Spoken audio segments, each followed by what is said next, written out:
세 가지 숫자가 동시에 터졌습니다. 비트코인 96,000달러 돌파, 쇼청산 2억 9천만 달러, 근원 CPI 2.6%, 시장 예상 2.7%를 확인하며 2021년 이후 최저치를 보였습니다. 전체 암호화폐 시장 청산 규모가 6억 7천만 달러, 한화로 거의 1조 원 가까운 포지션이 하루 만에 날아간 겁니다. 대부분이 숏이었다라는 것은 그러니까 92%가 숏이었는데 하락에 베팅한 트레이더들이 사실상 완전 물살당했다라는 표현도 나오고 있습니다. 공포 탐욕 지수도 확 올랐습니다. 하루 전 26이었던 게 지금은 48까지 반등했습니다. 하루 만에 지금 22포인트가 뛴 겁니다. 공포 구간에서 중립 구간으로 투자 심리가 완화됐다. 이 정도 속도의 심리 변화 흔치 않다라는 점에서 상당히 또 기대감을 갖게 만드는 부분입니다.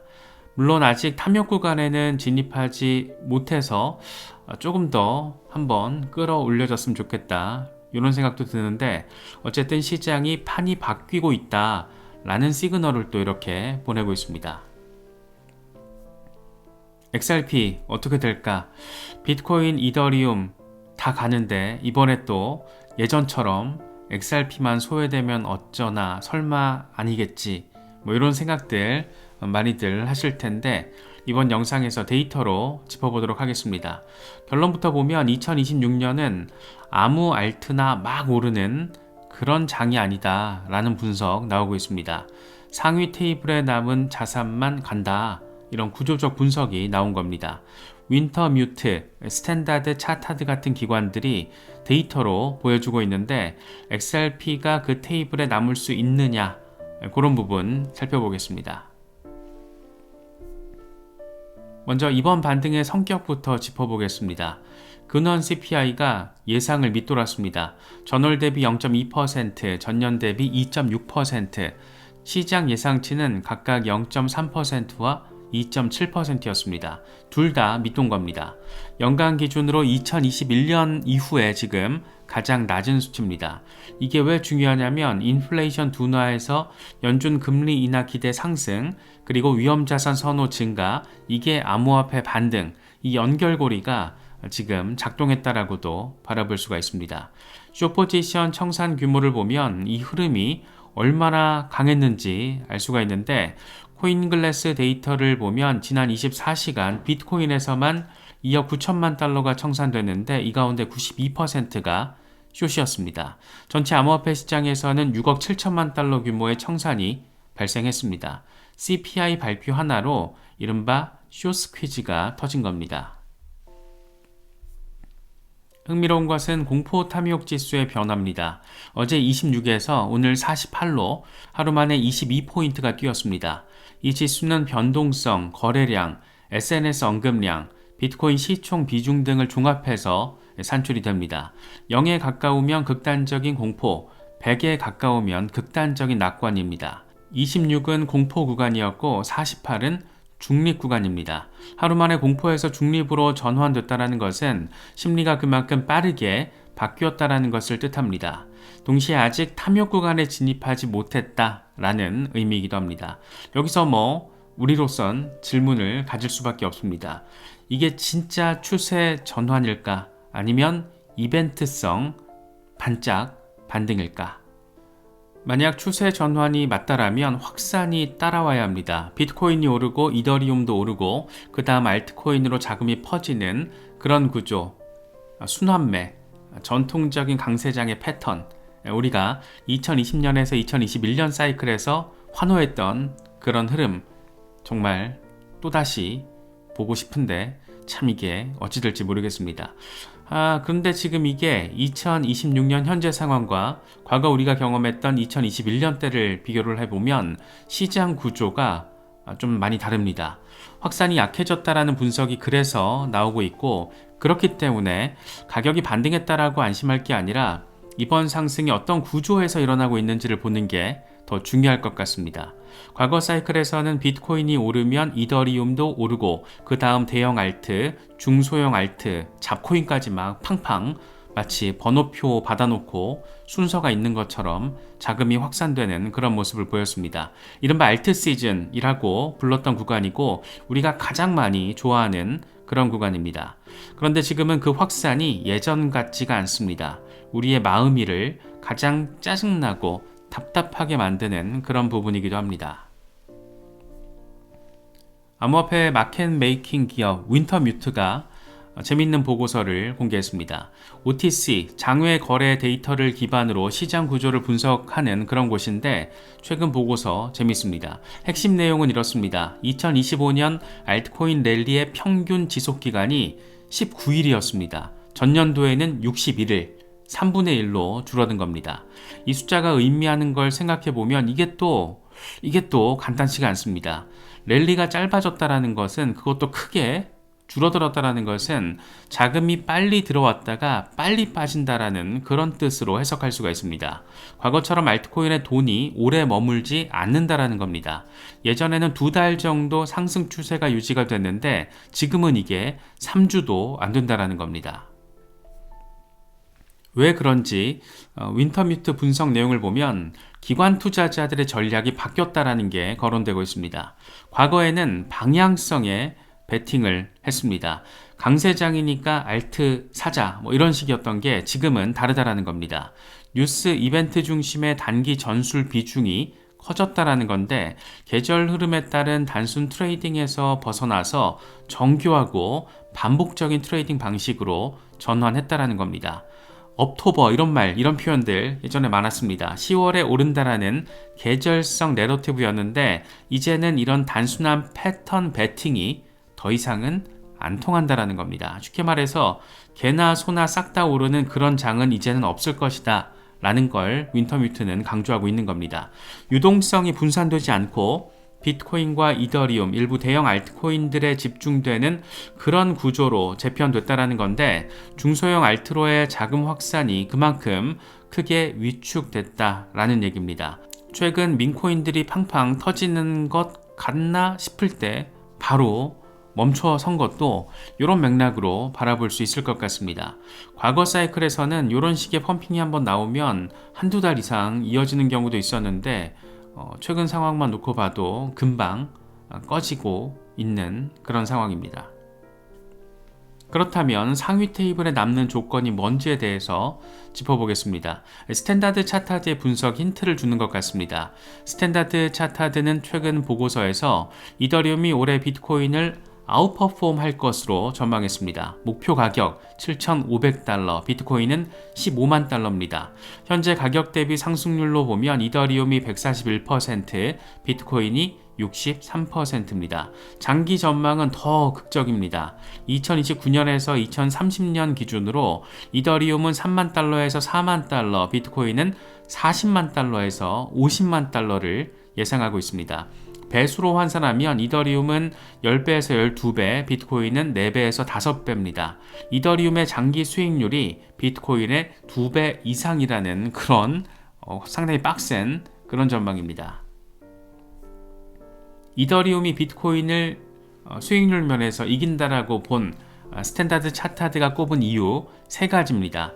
먼저 디파이에서의 지배력, 대부분의 디파이 활동이 여전히 이더리움에서 일어납니다. TVL 기준으로 봐도 이더리움은 압도적입니다. 두 번째로는 스테이블코인 유동성의 상당 부분이 이더리움 기반입니다. USDT, USDC 모두 이더리움에서 가장 많이 발행됩니다. 세 번째로는 RWA, 다시 말해서 실물자산 토큰화, 부동산, 채권, 주식 등을 토큰화하는 트렌드가 커지고 있는데 이더리움이 그 정산 레이어 역할을 하고 있습니다. 공통점이 좀 보이는 것 같기도 합니다. 싹 다 유틸리티입니다. 결제 수단이나 가치 저장 기능만으로는 부족하다라는 건데 디파이, 스테이블코인, RWA 실제로 뭔가 쓰이는 자산이 지금 상위 테이블에 남아 있습니다. 그래서 XRP 투자자 입장에서도 여기서 의미 있는 해석이 또 가능할 것 같습니다. 그 전에 잠깐 거시경제 변수 짚고 넘어가겠습니다. 지금 시장에는 CPI 말고도 엄청 빡센 변수가 더 있습니다. 트럼프와 연준의 충돌. 트럼프 대통령이 파월 연준 의장을 공개적으로 압박하고 나섰습니다. 최근 디트로이트 경제클럽 연설에서 그 얼간이는 곧 사라질 것이다. 이렇게까지 말했습니다. 금리 인하를 재차 촉구하면서 연준 의장이 모든 상승장을 망치고 있다라고 비판했습니다.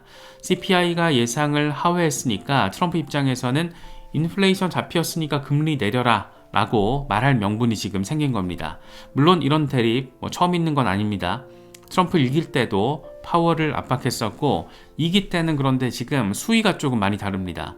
법무부가 형사 수사 위협까지 지금 던져버린 상태입니다. 파월 의장 본인이 이런 위협은 건물 리모델링 문제 때문이 아니라 금리 정책 때문이라고 직접 성명서를 냈을 정도입니다. 그런데 시장은 이걸 어떻게 받아들이고 있을까? 금리 인하 자체는 위험자산의 호재입니다. 유동성이 풀리고 자산 가격이 오릅니다. 하지만 연준 독립성이 흔들리는 것은 이건 또 다른 문제입니다. 금리는 숫자고 독립성은 시스템이기 때문입니다. 시스템이 흔들리면 시장은 방향보다 변동성에 먼저 반응할 수가 있습니다. 정책 뉴스라는 것은 방향을 알려주진 않습니다. 변동성을 키울 수 있는 겁니다. 실제로 파월 형사 수사 뉴스가 나왔을 때 주식 선물은 하락했고 금은 사상 최고치를 경신했습니다. 온스당 4,601달러, 안전자산 선호가 강해졌다라는 그런 시그널입니다. 암호화폐는 단기적으로 하락 압력을 받는 그런 모습을 보였습니다. 그렇다면 이런 국면에서 자금은 어디로 가게 될까? 확산이 아니라 선별로 간다라는 그런 얘기가 지금 많이 나옵니다. 메이저 플러스 재료가 있는 코인, 윈터뮤트가 말한 상위 집중 구조가 더 강화될 수 있다는 겁니다. 정책 불확실성이 높을수록 투자자들은 리스크를 줄이고 잘 모르는 잡 알트보다 비트코인이나 이더리움 이런 검증된 자산에 몰리기 쉽습니다. 그나마 알트에 베팅한다라면 이벤트가 있는 코인에만 붙을 가능성이 높습니다. 그래서 알트코인 홀더 입장에서 중요한 것은 지금 내가 투자하고 있는 코인에 그 재료, 이벤트가 있느냐를 살펴보는 것도 중요할 것 같습니다. 여기서는 XRP에게 그 재료가 뭐가 될지 짚어보도록 하겠습니다. 현재 XRP 레저에서 조용히 진행되고 있는 개발 이슈가 있습니다. XLS66이라는 프로토콜 업데이트입니다. XRP 레저 밸리데이터 베트가 최근 GitHub 업데이트를 공유를 했는데 리플 엔지니어 에드 해니스라는 사람이 XLS66 관련 코드를 머지한 겁니다. PR-6161인데 랜딩 코드 베이스를 정리하고 효율성을 개선하는 그런 내용이라고 합니다. 구체적으로 보면 중복 코드 제거, 오타 미사용 변수 수정, 대출 인출, 그리고 잔액 관련 로직 단순화, 내부 문서화 개선 이런 것 등이 포함됐습니다. 핵심 개념을 바꾼 건 아니지만 시스템을 더 구현하는 데 있어서 더 견고하게 만드는 그런 작업이라고 할 수 있습니다. 분석가 잭 레터 같은 경우에는 이걸 보고 XRP에 매시브 할 것이다 이렇게 표현을 했습니다. 엄청 의미가 있을 거란 얘기를 한 겁니다. 그럼 이 XLS66이 뭐길래 이런 반응이 나오는 걸까? 이건 XRP 레저의 네이티브 랜딩, 그러니까 대출 기능을 도입하는 표준 제안입니다. 핵심 특징을 좀 보겠습니다. 먼저 무담보 대출이 가능합니다. 대부분의 디파이 플랫폼은 과담보를 요구합니다. 100달러를 빌리려면 150달러를 담보를 넣어야 하는 그런 방식입니다. 자본 효율성이 낮은 경우가 그만큼 많다라는 겁니다. 그런데 XLS66은 다르다라고 하는 겁니다. 풀링된 유동성을 기반으로 무담보, 고정금리, 고정기간 대출을 지원한다라는 나름 꽤나 전폭적인 내용입니다. 두 번째로는 고정상환 스케줄입니다. 변동금리가 아니라 고정금리입니다. 대출을 받을 때 이자율과 상환 일정이 확정됩니다. 다시 말해 가능한 금융상품을 예측 가능한 금융상품을 온체인에서 만들 수 있다는 겁니다. 세 번째로는 리스크 관리 구조, 유예 기간과 연체 페널티, 조기 상환 지원, 이 퍼스트 로스 캐피털 이런 것 등이 설계에 포함되어 있습니다. 기관 수준의 신용시장을 염두에 둔 구조라고 바라볼 수 있는 부분입니다. 네 번째로는 온체인에서 모든 게 처리가 됩니다. 대출 실행, 상환, 연체 처리까지 커스텀 스마트 컨트랙트 없이 이 프로토콜 레벨에서 작동하다 보니까 투명성이 보장된다는 겁니다. 여기에 XLS65가 결합이 되고 그렇게 여러 사용자의 예치금을 하나의 볼트에 풀링하되 볼트당 하나의 자산만 취급을 해서 리스크를 분리하는 그런 구조입니다. 전통 금융의 단일 자산 펀드와 상당히 비슷한 방식이라고도 할 수 있을 겁니다. 말이 조금 복잡한데 이게 왜 중요할까? 지금까지 XRP 레저는 결제 레일로만 포지셔닝이 됐습니다. 빠르고 싸게 송금한다. 이게 사실상 전부였다라고도 할 수 있을 정도로 강력한 포지셔닝이었습니다. 10년 넘게 이런 내러티브로 왔습니다. XLS66이 도입되면 얘기가 달라질 수 있다는 건데 결제 레일에서 온체인 신용 수익 레이어로 이제 확장될 수 있다는 겁니다. 이건 이더리움이 디파이로 확장한 것과 비슷한 맥락이라고도 할 수 있을 겁니다. 스탠다드 차타드가 이더리움의 아웃퍼폼 이후로 디파이, 스테이블 코인, RWA를 꼽았는데 XRP도 지금 같은 게임, 비슷한 게임에 참전하려는 그런 모습으로도 바라볼 수가 있습니다. RLUSD 스테이블 코인은 이미 출시가 됐고 RWA 토큰화도 잘 진행되고 있습니다. 여기에 네이티브 랜딩까지 더해지면 XRP 레저의 유틸리티 스펙트럼이 크게 넓어진다고 할 수 있을 겁니다. 윈터 뮤트가 말한 상위 집중 시장에서 유동성은 쓰임이 확장되는 메이저로 붙습니다. XRP가 이 테이블에 남으려면 응원이 아니라 기능의 확장이 필요한데 XLS66이 그 근거가 될 수 있다는 겁니다. 물론 리스크도 짚어야 할 겁니다. XLS66은 아직 완료된 기능이 아니기 때문입니다. 표준 제한 단계이고 개발이 진행되고 있습니다. GitHub에서 코드가 머지되고 있다는 건 좋은 신호지만 밸리데이터 합의를 거쳐서 실제 메인넷에 배포되기까지는 시간이 필요합니다. 몇 달이 될 수도 있고 더 길어질 수도 있습니다. 그래서 호재니까 가격 오른다 이런 게 아니라 채택 지표를 봐야 할 겁니다. 모니터링 포인트는 한 3가지 꼽을 수 있을 것 같습니다. 먼저 GitHub PR 머지 빈도, 이 개발 속도의 지표입니다. PR이 꾸준히 머지가 되고 있다면 개발이 잘 진행 중이라는 의미로 바라볼 수 있을 겁니다. 두 번째로는 테스트넷 배포 일정, 개발에서 테스트로 넘어가는 그런 단계인데 테스트넷에 올라가면 실제 작동 여부를 검증할 수가 있습니다. 세 번째로 밸리데이터 투표, 합의를 거쳐서 메인넷 도입이 결정됩니다. XRP 레저의 탈중앙화 거버넌스 구조상 밸리데이터들의 80% 이상이 찬성해야 활성화됩니다. 이 세 단계가 개발에서 합의, 여기서 실제 사용으로 넘어가는 로드맵입니다. 가격이 아니라 이 로드맵을 추적하는 게 우리 같은 XRP 홀더들에게 있어서 진짜 빡센, 어려운 숙제가 아닐까 싶기도 합니다. 어쨌든 시장은 CPI 호재로 반등했습니다. 숏 청산이 터지고 공포지수가 중립으로 전환됐습니다. 비트코인 96,000달러 돌파라는 숫자는 분명히 긍정적입니다. 하지만 이게 추세 전환인지 이벤트성 반등인지를 아직 알 수 없습니다. 확산이 따라오는지를 봐야 하는 거고 그렇게 과거처럼 비트코인에서 이더리움 그리고 메이저 알트들, 이후 중소형 알트들, 자포인까지 자금이 잘 퍼지는지를 봐야 합니다. 윈터뮤트 데이터가 말해주듯이 그 확산이 약해졌다라는 점에서 우리가 좀 마음이가 무거워집니다. 알트랠리가 61일에서 19일로 줄어들었고 유동성은 상위 자산에 집중되고 있습니다. 그래서 2026년은 아무 알트나 다 오르는 그런 해가 아닐 겁니다. 스탠다드 차타드가 이더리움의 아웃퍼폼을 전망하는 이유도 유틸리티 확장 때문입니다. 디파이, 스테이블코인, RWA, 실제로 쓰이는 자산이 상위 테이블에 남습니다. 트럼프 연중 갈등은 방향을 알려주진 않습니다. 변동성을 키우고 있습니다. 이런 환경에서 자금은 선별적으로 움직이기 마련이고 그래서 자금이 붙더라도 메이저 아니면 재료가 있는 코인에 붙을 가능성이 높습니다. XRP가 소외될지 말지는 기대가 아니라 트리거 체크로 결정이 될 겁니다.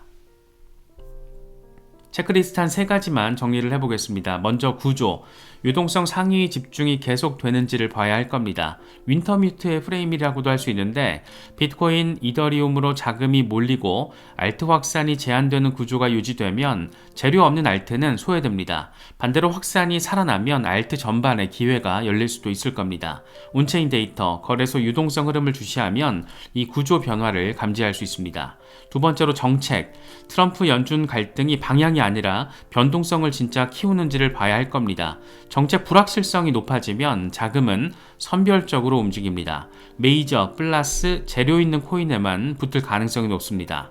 연준의 독립성 이슈, 금리 결정, 트럼프 발언 등을 모니터링하면서 이게 변동성 국면인지 방향성 국면인지 구분해야 될 겁니다.